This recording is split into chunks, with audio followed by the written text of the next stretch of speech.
श्री स्वामी समर्थ सगळ्यांना. मी मनीषा डोके आपल्या नवीन व्हिडिओमध्ये सर्वांचं स्वागत करते. तर आज मी इथं काय केलेले 3 रंगाचे 3 फूड कलर घेतलेले आहेत बरं का.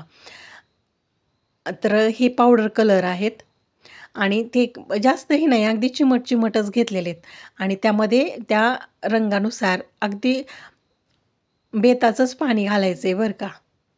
आणि ही पावडर कलर असल्यामुळं मी काय केले ते छान असे त्या पाण्यामध्ये मिक्स करून घेतलेत. किती छान कलर तयार झालेत बघा ना. हिरवा, लाल, पिवळा. नंतर त्यामध्ये मी काय केले पिठी साखर घातली. ही पिठी साखर मात्र खूप आपल्याला गोडी छान येईल अशा पद्धतीनेच घालायची आहे. वाटल्यास चव घेऊनही तुम्ही पाहू शकता. आणि तिन्ही रंगामध्ये काय करायचं आहे, एकदम गोड तयार होईल हे पाणी रंगाचं, इतकी पिठी साखर त्याच्यामध्ये घालायची आहे. तर आज आपण बनवणार आहोत गाड्यावर मिळतो तसा बर्फाचा गोळा. पण हो, तो कितपत जमला आहे हे मात्र नक्की तुम्हीच मला सांगू शकता बरं का. अगदी कमेंटमध्ये नक्की सांगा मला तो जमला आहे की नाही ते. मी तिन्ही रंगामध्ये पिठी साखर मस्त अशी मिक्स करून घेतलेली आहे बरं का.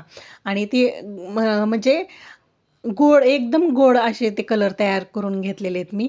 नंतर इथं काही आईस क्यूब घेतलेले आहेत आणि ते काय केलं आहे, आता मी मिक्सरचं भांडं घेतलं आहे. त्या मिक्सरच्या भांड्यामध्ये काय केलं आहे, छान असे फिरवून घेतलेत, त्याचा अगदी चुरा करून घेतला आहे बरं का. आणि नंतर मी काय केलं, ते एका ग्लासमध्ये घातलेत ते चुरा बर्फाचा. आणि त्याच्यामध्ये काय केलं, एक काडी घेतली आणि त्याचं काय करायचं, पुढचं तोंड थोडंसं मोडून मी त्या ग्लासामध्ये घातलं आहे. पण आता ते काय झालं, त्या ग्लासामध्ये इतकं काय ते सेट व्यवस्थित झालंच नाही, म्हणून मी त्या हातावर छान असं त्याचा गोळा तयार करून घेतला आहे. आणि नंतर त्या त्या एक करून चमच्याच्या साहाय्याने त्याच्यावर एक रंग सोडून घेतला आहे. आता हा बर्फाचा गोळा मला कितपत जमला आहे हे मात्र तुम्ही कमेंटमध्ये नक्की सांगा. मात्र चवीला मात्र खूप छान झाला होता बरं का, एकदम गोड, टेस्टी असा. पण हो, मला त्या गाड्यावरच्या सारखा जमला आहे की नाही हे मला नक्की कमेंटमध्ये सांगा बरं का. बाय.